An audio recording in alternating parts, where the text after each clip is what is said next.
A master tree grower, a master farmer, gardener, whatever you want to call it. These people have the ability to look at a plant, look at a tree and go, this tree is deficient in said nutrient. And then they put the nutrient in and the tree starts to grow, the plant starts to flourish, and off you go.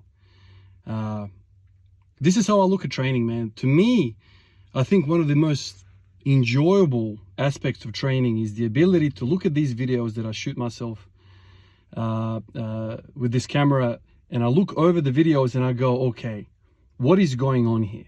What is the rate limiting step here? What is the rate limiting muscle here? What do I need to improve to have more efficient movement?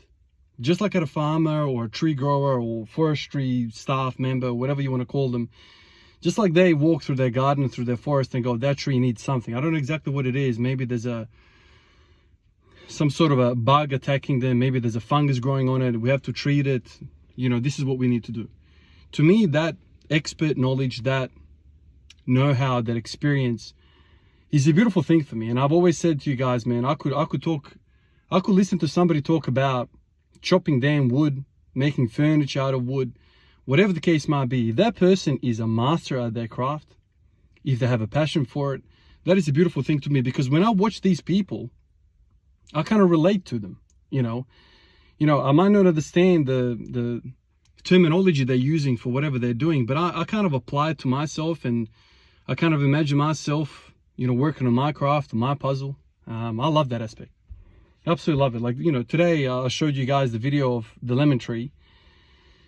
Something was going on with it. I was watering it for a little while, just kind of on top. The water was kind of running away, so I thought, okay, I gotta step this up. So I dug a hole around it a little bit so to catch the water. And yesterday and today I did basically 10 or 15 minutes of just like watering the thing. Now, in my experience, in my lack of experience, lack of knowledge, that tree looks like a pretty big tree to me.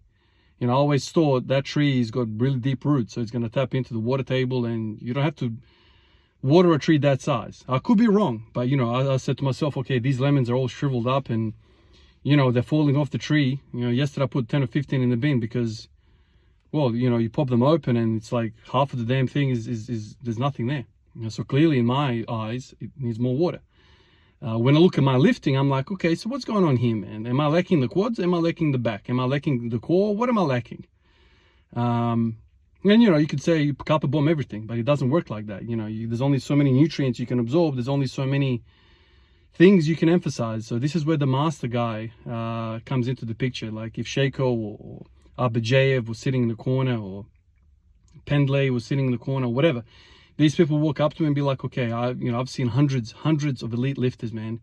This is what you got to do. And then you go for it. Now, obviously, you can pay for somebody to tell you these things. You can pay for somebody to grow your lemon tree, to take care of your garden. But I think the essence of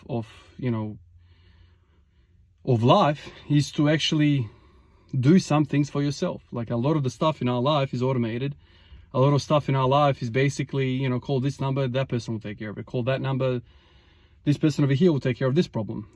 I think this is the only thing that I have really that I enjoy as much as I do, and I can kind of tinker with it. Implement some deficit pulls, some block pulls, some EMOMs, 15 sets of 3 on front squat, and see what happens, and see how your body changes. And it does change. Obviously, it doesn't change to the same effect as some of the guys on top. For whatever reason, blah, blah, blah, blah. We can talk about that another time, but you can see some changes. Maybe the guy, who's watching you has no idea what you're talking about, but you feel changes, and it's really exciting to see those changes, and it's really exciting to kind of feel the movements improve or get worse, or whatever the case might be. But for me, like the whole enjoyment, and something that I've tried to explain to you guys over and over again, is that the journey, the act of working it out, the act of making mistakes is, to me, the joy. I don't know how many times I've said this to you guys, but if you get a brand new video game, which I don't play a lot of video games nowadays, but if you get a brand new video game, whatever the case might be, and you just type in the cheats and you max out that character or that game immediately, where the hell is the fun in that, man? Tell me where the fun is when you're going around one shot killing everything.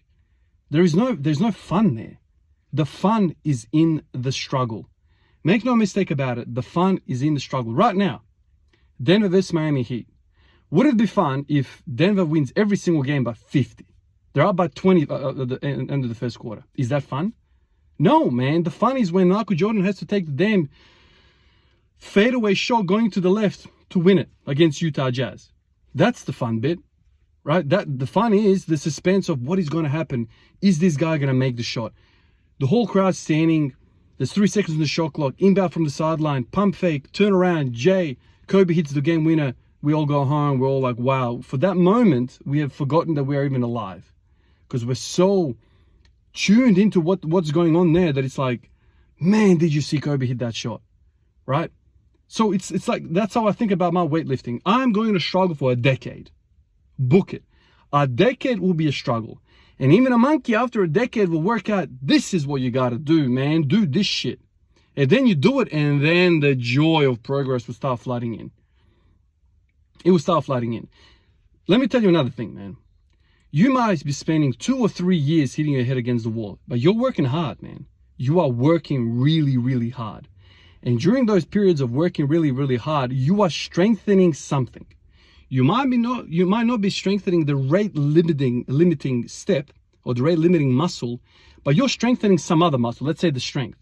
And eventually, after a billion moons, you will finally understand that you got to strengthen this as well. And once you strengthen this particular weakness, which is by now a glaring weakness, you will have like this big step in progress because you've worked the hell out of all the other crap.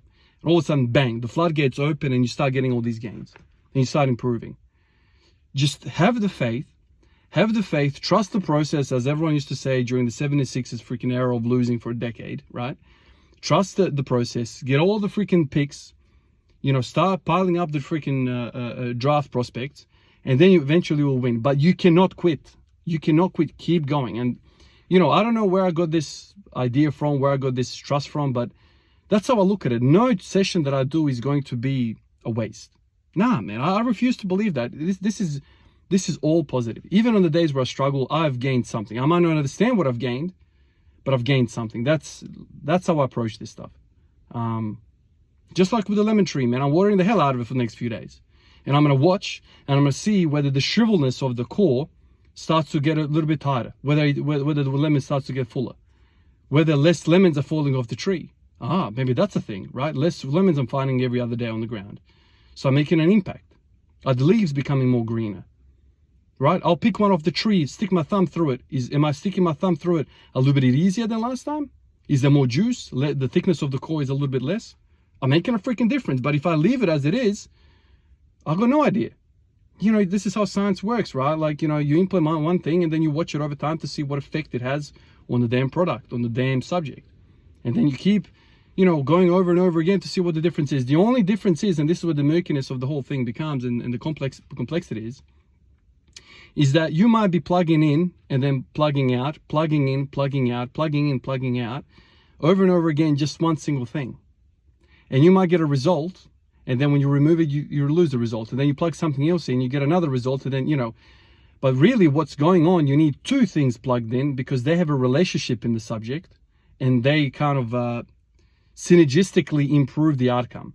This is where it becomes basically a chaos theory, but don't get discouraged by that. Keep going. Eventually, your brain, your computing ability, your CPU, your RAM, whatever the computing power that we have in our brain will start to recognize a pattern. For some of us, it might take years. For some of us, we just might fluke it over a few months or whatever. But you will see patterns forming. Pattern recognition will start to happen. And then you're like, oh, okay. When I do block pulls and when I do front squats, I'm feeling the best. I've got a whole book of these types of things. Jumping is in a special box for me.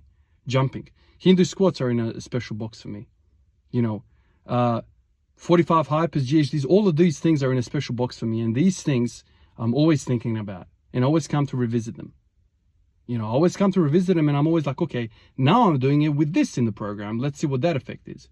And then you move on and I get joy out of it. I get fun out of it. And to me, it's just, I don't know, man. It's a beautiful thing for me and I love it. I love to live life like that. I don't think about the bottom line. I think about the journey and here I am freaking 1,200 something days on and still enjoying the process. yeah, I keep making these videos, I keep talking about it, and frankly, I'm like, man, when are you gonna shut up? And then I'm like, dude, I love this, man. This is me. I enjoy watching the videos myself. I enjoy thinking, I enjoy listening to myself talking these videos, because then I'm like, wow, okay, in this cascade of thoughts that I had when I made this video, this was interesting. You know, it's just weird how it happens, man. Sometimes you listen to your own videos and you learn something. It's freaking weird.